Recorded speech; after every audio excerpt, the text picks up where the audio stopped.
Sayang pa po yung mga iba. Maigit na buhay naman. Tiyang! Dalawa po sana ito, oh, na analaang ng manok na kaykay. Ito po ay 3.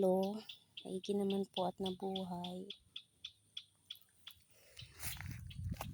Ito ay kinaykay na rin ng manok. Yung isa. Ay nako. Sana mabuhay pa po. Ito po.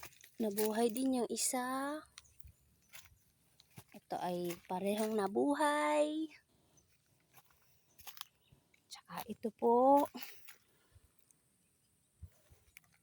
At ito. Yan. Yung pong iba, ito po ay kalabasa po. Titingnan ko kung mabubuhay.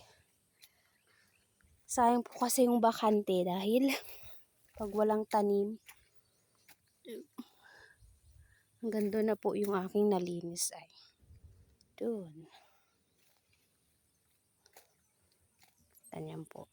Ganda na rin.